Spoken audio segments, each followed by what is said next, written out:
Thank you for joining us today on Positively Charged Biz. We are here to motivate, inspire, and support our listeners as they write their life stories. We are a proud founding member of the Real Disrupt Podcast Collaborative, and you can check out more awesome podcasts at realdisrupt.com. Hey everyone, I hope you are having a positive and productive day. On today's show, we are going to hear how we can build an innovative workforce as we build strategies to ensure exponential and positive growth. We have with us the wonderful Jennifer Thornton. She has developed her expertise in talent strategy and leadership professional development over her exciting 20-plus year career as an HR professional. She has led international teams across Greater China, Mexico, the UK, and the US to expand into new markets, managing franchise retailers, and developing key strategic partnerships, all while exceeding business objectives and financial results. The rapid growth of her consulting firm, 304 Coaching, has been largely due to Jennifer's unconventional approach to building innovative workforce development solutions for companies who are facing breakthrough growth and accelerating hiring patterns. Jennifer, we are thrilled to have you here with us today. And on Positively Charged Biz, we like to start at the beginning. So please tell us, why did you decide to focus your career on building a workforce and developing teams? Oh, well, thank you so much for having me. And, I think it was an evolution. And, through my career, I grew up in the retail industry. And at a very young age, you learn how to lead in the retail industry. And, I always got my results in kind of a different way. I knew I was different. My peers were very competitive and they wanted to win to beat other people. And I was like, no, I just want to be really good and I want to build great teams. And anyhow, so over time, I realized I led in a different and unique way. And I think that, as you grow in your career, experiences and different things, present themselves and the world leaves you clues and you have to follow them. And I think that last clue, I'll never forget, those moments where you remember the sound and what it felt like, and everything is so visual. And I remember that moment. It was actually in Hong Kong in a boardroom. And I looked around and thought, this is not what I'm supposed to be doing. What I'm supposed to be doing is going out there and helping teams think about, how do I look at my business plan and get excited about where I'm going, but then figure out how to do it through my people. And I think that's what we're missing. And that was what was missing in that room that day, is that we weren't focused on really thinking about how to make our objectives come to life through our people. And I was like, you know what? I got to go out and change this. And so that's what I did. I love it. And when was that pivotal moment? How long ago was that? Oh, it's been probably 4.5 years at this point. Wow, that's awesome. And I love that. And as you're saying that, I'm thinking to myself, that is definitely coming from the feminine energy side of you, because that is such a valuable connection to have that servant leadership mindset. That is for sure. Okay, so here I am in the mortgage industry, and I want to kind of give you a peek into what is happening in our world at this moment. In our world, the interest rates are the lowest they've ever been in history, literally the lowest, which has done a wonderful thing of providing families with a couple of great options. One, they can certainly reduce their interest rates and be able to save money on their current mortgage. And it's also allowed a lot of first-time home buyers to be able to purchase their first home. Okay, so a lot more buying power. Now, what it also has done, and this is where you come in, is it has made us realize that we have not done, as an industry, have not been very good at bringing in fresh talent into our industry. So I'm actually curious, from your perspective, I mean, how do we get, and I'm not specific to the mortgage industry, but as a whole, how do we come to the mindset of the importance of continuing to bring in that talent and lift up and put them on programs, and speak a little bit about that? Oh, I just love that you brought that topic up because I do agree with you. It happens across all industries. And, as leaders, we have to create a path and a journey for that next generation. And I always ask CEOs and executives to look at their organization as generational leadership.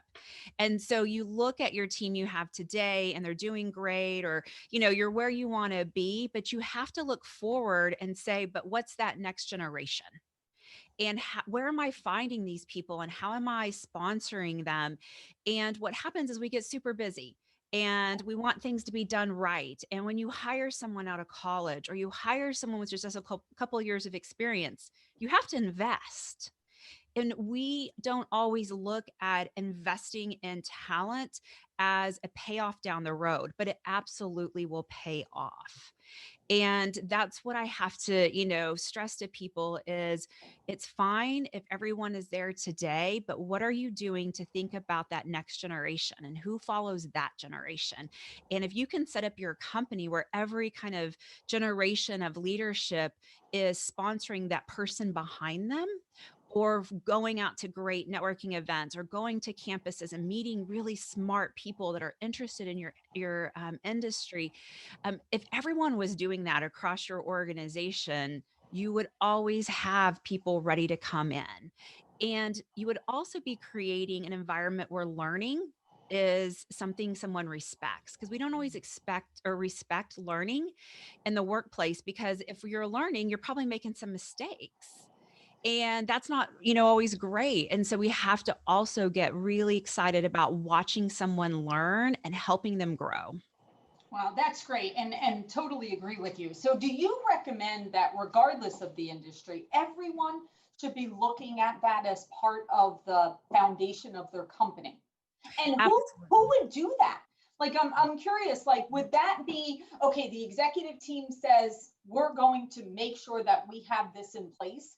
Would it be a separate department? Like, do you recommend that it's handled where one department does it, or is it an offshoot of another department, or what's your ideas on that?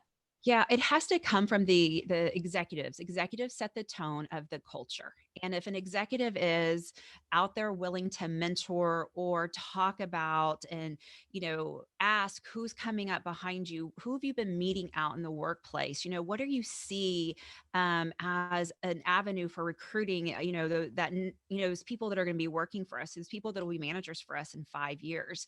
As executives, you may not be obviously mentoring all of these people, whether they work for you or it's through, associations. But if you're doing one or two things and you're talking about it, then your people will do it and talk about it too. It's not something that has to cost it, millions of dollars and be these elaborate plans and, this, and, sometimes I think we overcomplicate a lot and that keeps us from actually doing anything.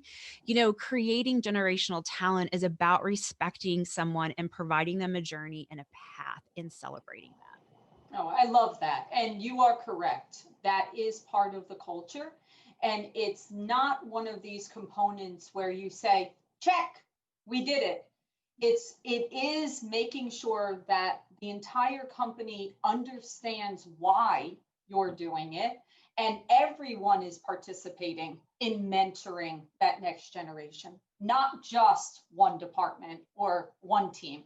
I love that. I love that. Now, Jennifer, right before we went live, you actually mentioned something, and I want to dive into this about this how to communicate when you're in fear.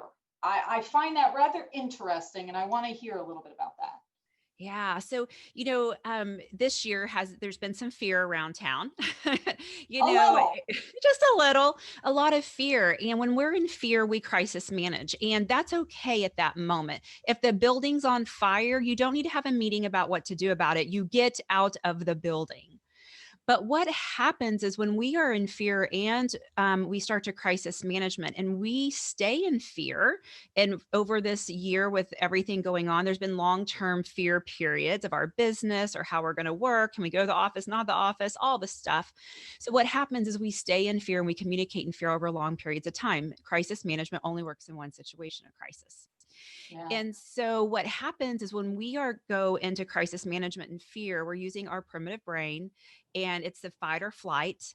And if you're a leader, you can't fly away. You have to fight. And so what happens is that fight mechanism kicks in, and we start communicating in a way that's aggressive or very much tell and yell versus, working in partnerships and inquiring and getting curious and all the things we need to do. And so when we are leading with our fear, part of our brain, we are instilling now fear in everyone around us. Right. And so it's a really dangerous cycle to get into. Now, again, there are times where you have to crisis manage and say the building's on fire, move, get out. But you have to come back down off of that really quickly, or you will start to create a culture where that's the way you work. And that's not ever productive. Yeah, that's not healthy. You certainly No. can't do that for long. So let's continue on that road. Where do you see, now listen, we've obviously seen many changes in business communications over the years, but especially this year when you saw people go remote. You're no longer able to get up and walk next to someone and have a conversation. You no longer can come into the conference room and all be together. So we've all had to adapt. Some things have gone to the better. Some things you had to make do. But where do you see, and what are some of the tips to make sure that we are effectively communicating with our team members? Yeah. So I think that, and we'll probably, in the future stay in somewhat of a blended working approach. A lot of people learned that they could have smaller offices. There's a lot of benefits to having, some remote people and more people in the office, or however the business works. So what I would say is that in that situation, the conversations need to be very exploratory, and they have to be high quality, because it's very easy to walk by someone's desk and be like, oh, can you do that? Can you do that? And you kind of build a rapport and you build kind of a dance. That's how you communicate with someone. But when you're remote, the quality of that conversation becomes incredibly important, because you're not going to have as many random ones. And if you do, they're probably on instant message, and, Right. the tone is lost as you write. And so what I would say is really think about those quality conversations. We're told, ask questions or do that, but not the way we've done it in the past. I think that if you're going to have some really quality conversations, you need to ask questions, when you look at what's coming up in your week, tell me one thing that you need my support with. Right. I like that. That's a great example. That really is a very good example, because I think you're right. You have to have an idea of what you're reaching out for and be very pointed, because you're correct. You're not having that casual, as you're walking by someone. So you have to kind of have that thought, but it's extremely important. We all know when you're out on an island by yourself, it's lonely. So even though you could work in a company with thousands of people, but if you're out there by yourself, it definitely gets lonely, and you kind of feel like you're out there floating. So it is extremely important. And I know, a lot of people, the call I just left, we were speaking about what are some other ideas of how to get all the teams on a Zoom call, and what can we do to keep them engaged? And we were speaking about games. We were literally having conversations of what games can we come up with to be able to get just a moment of having that break. Now, do you find that that's something that is important for companies right now? I think that it is important to find a way to connect, but I would also say use that time wisely. Yep. And so if I've got a to-do list of 50 million things, and I'm trying to maybe homeschool my children at the same time, and my team's like, we're going to get on and play a game, I'll be like, I don't have time. I don't have time for a game. Right. And so I think we have to be really careful, because we think we need to create engagement, and we do, but get really purposeful about it. Got it. And say, because when that person gives up that time, they've invested their time. What is the return on their investment? I like it. Great advice. Okay. So now we were also speaking about the addiction of being right. So let's dive into that one. Yeah. So here's what's incredibly interesting. If you are right, you get a nice little dopamine hit. And who doesn't love that, right? It makes you feel good. You're all happy. Life is grand. But you also get that same type of dopamine hit if you're addicted to sugar or a substance or any kind of addiction. And we know about addiction that every time you get a dopamine hit, you got to have a little bit more of your favorite Right. substance to get it up there. If you looked at the brain and you gave someone their whatever substance they're addicted to, and if their addiction is to being right, and you gave them their drug of choice, you will fire off exactly the same. It is a true addiction, just like sugar or substance. And people don't realize that. They don't realize that they're being, that they're trying to be right, and that the next time you have to be more right, and your ideas are the only way. And I think we've all had that conversation with an executive, and it's almost like they're trying to convince you the sky is purple. And you're like, I know it is blue. And what happens when we get addicted to being right, we cannot see the truth. We cannot hear feedback. And our team will shut down because our team will just be waiting to be told how to think, what decisions to make, all of that type of stuff. And if you get an executive who becomes highly addicted to their opinions and their viewpoints, it really is one of those first steps to failure. So what do you do if you are not the person being aware of the addiction, but you work for a team where that is who's the leader of that group? So how do you handle that from being on the other side? Oh, you know what? It's tricky, but there are ways to handle it. Okay. And a lot of times, what will help is changing your language. And so we respond based on our expectations of how a conversation will flow with someone you've talked to a lot of times. But what if you have a boss who you think maybe have a little bit of this addiction, but you have something really important to tell him or her, and it will change the business? If you tell this hard news that you will increase your business, then go into your regular meeting.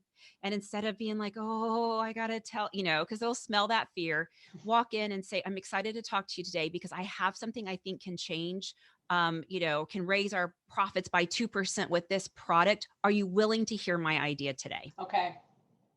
And that changes that language. And it's like, well, yeah, I'm totally willing to hear an idea for 2%. Yeah, like sign me up. But the question was very specifically worded. Are you willing to hear an idea?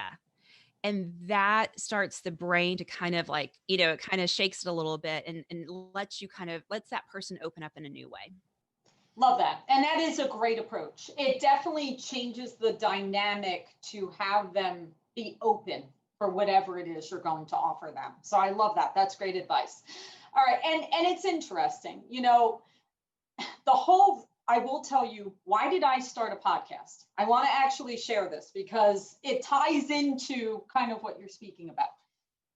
For me, when I got to the executive level, when I started to rise through the ranks, you realize that sometimes you turn off certain things that you were aware of as a team member, that once you get to another level, it's not deliberate. It's not even intentional. No one's thinking about it, but it happens over time. And it's interesting that the reason why I started the podcast is I decided I needed to listen to people outside of my industry because it forced me to listen, because I wasn't aware of your industry or what you're an expert in. And also, you didn't know me. Right. Now, what advice do you give to executives? Because again, it happens not overnight. You don't change your thinking from going from team member to executive and all of a sudden, you stop listening to people and all of a sudden you're right all the time. It doesn't happen like that, but it does happen. It does happen. Absolutely happens. Mm-hmm. So what do you recommend to that leader in multiple facets? We heard about the being right, and I think that's great advice. So what about as a whole? Because as for anyone that's rising up, you think, oh, the utopia is to get here, and then you don't have to No. No, it doesn't work that way. No. So give us your overview of how you train leaders and executives to make sure that, number one, of course, putting your team first and taking care of them. So let's dive into that. But also to make sure that your perspective always remains a certain way. Yeah. One of the first things I do with executives is we get really clear on where our false priorities might be. Because what happens is a lot of times as an executive, you think you want something, but you really don't. You want something else. And so, a false priority could be, I want to I want to close, 10% more mortgages than anyone in my sector. Well, that's fantastic if that's what you want. But then what do you really want? Do you want to do that without profit? Do you Right. want to do that burned out? Do how do you want, like, what is your real priority in your business? And so that's an important piece because we have to get clear when we have false priorities. Then when we think about what success truly looks like, then we look at how do we stay open to that? And how do we look at that and how could that come into us? And what are we learning every day? So, one of the things that when I work with executives who do have an addiction, one of the exercises we go through is they journal what they discovered every day. Because if they're not learning, then they're pushing off only their view, right? And so we get them used to learning and we get them excited. We almost get them addicted to learning, right? We kind of try to move that addiction over a little bit. But we get them addicted to being curious. And then we start to look at where did we win with that curiosity?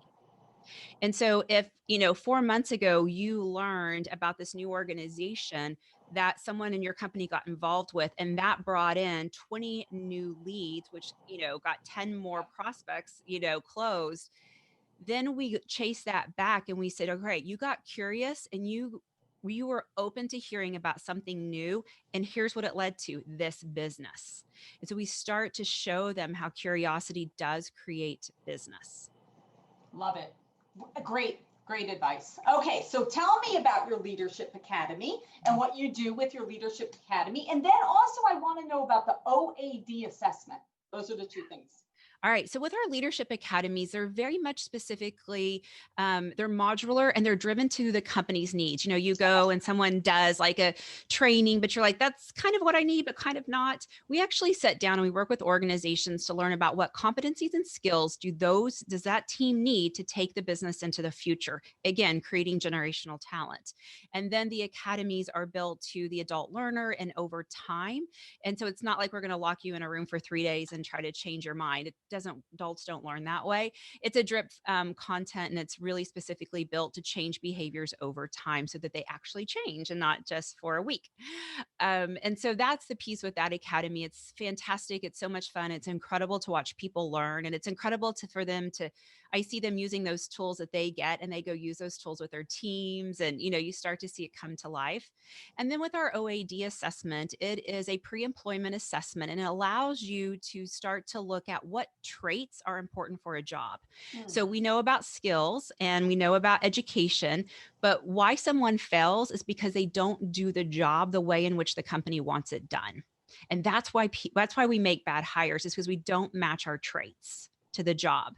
So for example, if you want someone to come and really mix things up and be highly creative and turn your department inside out, you need a highly creative person. If you want someone to come in and keep it the way it is, don't hire a highly creative person. They'll be disruptive. And so, don't hire, again, get clear on what you want. And so the OAD assessment's EEOC compliant. We can hire, make hiring decisions on it, and allows us to get the right people on board at the right time. And then we use that tool over the journey to make sure that we're coaching people in a way in which they hear it and is specific to them and their traits, because we coach people or give feedback based on what we want, not what that person wants. And this helps us speak to that person and to them and who they truly are. And then we all get excited about who we are, and we get to show up with that energy. Yeah, and that's so important.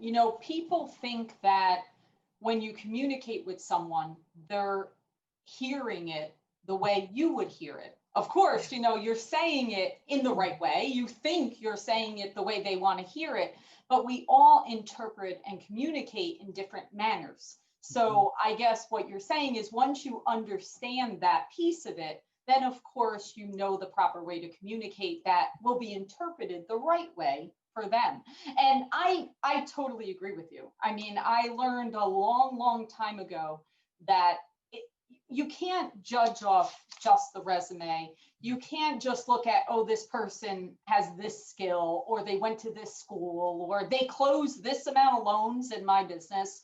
There's so much more to it. And it's interesting. It's almost like, you mentioned that the reason why you wanted to start this company is because you looked at teams in a little different manner, and that you want to teach others. And I think we all agree that the greatest assets any of our companies have are our people. Yeah. More than inventory, more than the product, more than anything else, all the furniture and everything else, our people are our asset and our value. And we have a responsibility to them, because obviously we know they're trusting to come to our companies and our teams to take care of them. And they want to follow what we want them to do, but sometimes we don't do a great job of explaining or communicating or giving them the vision of what we need them to do. So what do you recommend in that aspect in terms of, so I guess, I always went by, people don't quit jobs, people quit managers or leaders or whoever. That's why people leave generally. So what's your recommendation in terms of, having that mindset of taking care of your people and how to keep our people? Yeah. I think the first thing we have to remember is that leadership has a ton of power. And, another piece of my why is creating better communities. And when we are leaders and on purpose or not on purpose, how we treat people, that person drives home to a family that night. And if I have created an environment where even when we've messed up, even when we failed, when we've taken risk and won, I still make sure that the dignity is intact. And that person goes home thinking, I had a pretty darn good day. I did this, I did that. They walk into that home and they treat their family better. And then those kids go off to school the next morning feeling better because they had this amazing dinner with their mom and dad because their mom and dad were confident. And so the first thing I would say is remember that how you treated someone goes home with them, and be responsible to that. I think that's one of the biggest things we have to recognize to really kind of push us back and be, what am I willing to do to create better communities? Well, that is very powerful. And you are 100% correct, because it doesn't stop at 5 p.m. or whatever time someone shuts that off. It certainly doesn't. And we do have such, whether it's positive or negative, such an effect on those communities. All right. So Jennifer, this has been absolutely amazing. You have given such great advice, but I want to know if there's that one piece of advice, that one thing that you want to share with the community out there. What would it be? It'd be get curious. Next time you are somewhere with your team around you, virtual or not virtual, I want you to say to the team, tell me the craziest idea you could ever think of to drive our business. And in fact, the person who has the craziest idea gets an award. Because what that will do, it will open up their brains in a whole new way. And you're going to have so much fun creating new ideas for your company, and you're going to learn. But definitely go out there and ask people to get really just bonkers with their ideas, because in there's going to be some gold. That is wonderful. And you know what else? It also shows that obviously they're part of the team, that you're listening to their ideas and you're doing it together. And it just, like you said, it literally opens up their brains. It's very powerful. Okay, Jennifer, how can people find you? How can they learn more about you and everything you have to offer? Yeah, so you can go to our website at 304coaching.com. You can also connect with me on LinkedIn at Jen Thornton, ACC. Wonderful. Well, this has been a pleasure. Thank you for everything you're doing out there to build happy communities through your work. We truly appreciate it, and we wish you all the best. Thank you so much. It's been a pleasure. Thank you for joining us for another episode of Positively Charged Biz. I'm Laura Brandeo, and we are here to motivate, inspire, and support our listeners as they write their life stories. If you have an inspiring story, please email me at laura@positivelycharged.biz. And remember to subscribe to hear more great guests. And connect to us on Facebook at Positively Charged and Instagram at Positively Charged Podcast. Until next time, we wish you a positive day.